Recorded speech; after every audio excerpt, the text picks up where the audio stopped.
Hello, my name is Jack Simonik, and this is my 5-minute presentation on the history of numerical methods. So what are numerical methods? Well, a lot of times it's hard to find the closed form of a expression, and so we need to find an approximation. And we use numerical methods to find the approximation of that expression because, well, a lot of times we don't need to know the closed form, or we simply don't care. Just a few decimal places are good enough. Send a man to the moon. It only took what, a few digits of pi, 10 digits. That's not really something you need some crazy closed form to find, right? So for a lot of people, numerical methods are good enough. So iterative approximations, these are the oldest types of numerical methods. For example, Babylonian square roots, like we discussed in class. There's also the Bakshali method of finding square roots. This was discovered by some scientists. They were looking through old manuscripts in Pakistan. And as you can see from this chart over here, it approaches the correct value extremely quickly. Uh, and then there's also linear interpolation, which has been in use by many civilizations since antiquity, right? Thousands of years. And it's where you just essentially draw a straight line through a curved function near the point that you want to find, and it gives you a decent approximation for what the value of a certain um, section is. All right, geometric approximations. These were something that we read about in Fermat's Enigma, and Archimedes' approximation for pi, that they discussed that in that Journey Through Genius. But there's a few other crazy ones, like Jamshid Al-Kashi used a polygon with 3 times 10 to the 28th sides to get 16 digits. I don't even know what number that would be. Like how to say that number in English. And then Christoph Greinberger used a 10 to the 40th sided polygon to get 40 digits. And obviously these people, for example, Greinberger, he spent many years of his life doing this one problem just to get pi to a high precision. And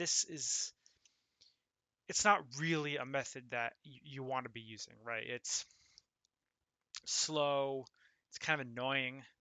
I suppose once you get the hang of it, you'll be able to do without any problem, but, I'm sure we can do better. Okay. Series approximations. All right. So calculus really helped a lot of people, and numerical approximations were so much easier now. So Brooke Taylor, 1715, there's a drawing of him. He described a method of finding a polynomial that can fit any function that you want, uh, provided it's differentiable and um, infinitely differentiable and continuous and all this good stuff. But most of the good functions we care about, such as exponentials, trig functions, logarithms, they you can make a Taylor series out of them. And the reason we like doing that is because it's a lot easier to solve a polynomial than to solve a sine function. You put something down in front of a table with a sine function, and they won't even know where to start. But if they can find a Taylor series for it, well, then they'll just have a polynomial, and they can just keep getting more and more digits just by doing addition and multiplication. It's also great for computers, but even still, you can essentially find pi and e using Taylor series. For example, for pi, you can use the arctangent uh, Taylor series to get lots of digits for it. Same with e, you can use the Taylor series for the exponential. And something worth noting about a Taylor series is there were Indian mathematicians in the 1300s who described certain Taylor series for specific functions, like, for example, lots of trig functions.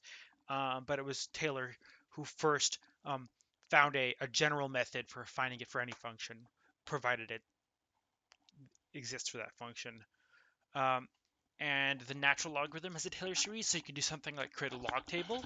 So, if you need to find the logarithm of a number or the trig function of a number, you can just look it up in a table. So you can essentially use a Taylor series to create a table, and it's a lot easier to use a lookup table than to find the value of a function, especially if you don't have a calculator. Okay, root finding. Root finding is it's useful especially in computing. if you need to, for example, find when a ball is going to intersect with a certain plane, right? Or just in general, using physics problems, it's always nice to be able to find the root. And yes, there are the quadratic formula and Cardano's cubic formula and all this fun stuff, but I mean, let's be real, nobody wants to do that crap. And once you get to fifth degree equations, you can't. Okay, so closed form is just out of the equation, uh, pun intended, once you get to high degree polynomials. So how do you do it? Well, for example, Newton's method. Um, it's you essentially keep taking the derivative and you use that to kind of narrow in on where the zero of the function is. It doesn't always work. If the function's really annoying to you, it can actually just not work at all.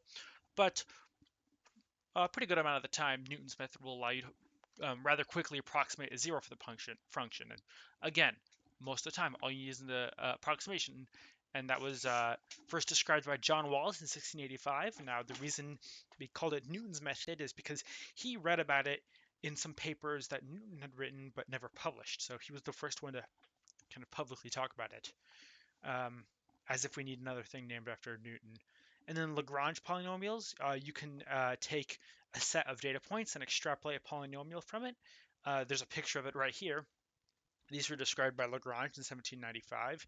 He wasn't the first person to do it, but he was kind of the first person to, you know, simplify it. It was done by several people in the earlier decades, but he was, as usual, he was like the communicator of it, and he made an easy way to find it.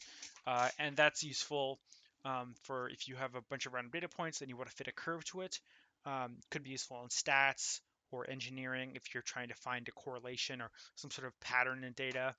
And of course, that polynomial, you can use Newton's method to find the root of that. So again, more root finding applications, and this is all just approximate.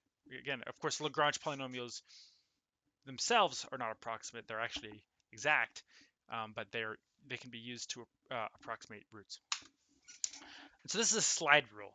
Now, I'm sure if I had shown this picture in class 60 years ago, everyone would have known what this is. But nobody really cares about these things anymore because pocket calculators exist.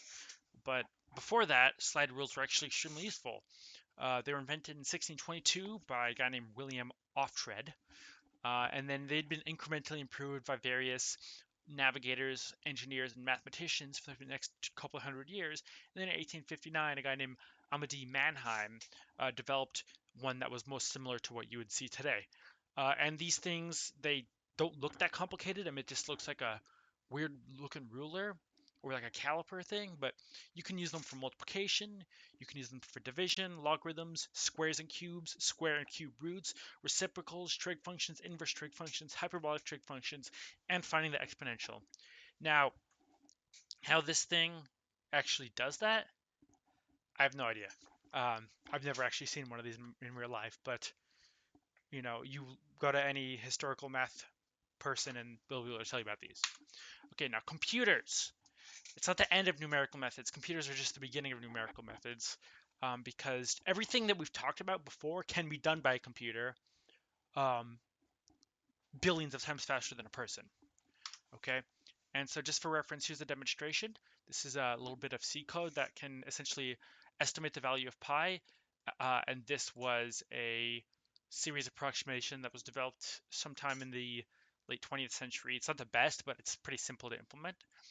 And so if we go ahead and run this code, you can see it spits out this approximation for pi where you can see it incrementally gets better and better. This is the accepted value at the bottom. And the reason why this is not, correct, kind of, that's because of errors in floating point arithmetic. That's just how computers work.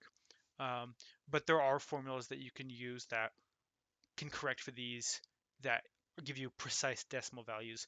But this is just a demonstration of how you can take all the things that we know. For example, this is ultimately comes from series approximations and calculus, and it gives you this insane amount of information in such a short time. That's just the power of computers and how they can use numerical methods. And that's essentially it. That's a brief history of numerical methods. Thank you for watching.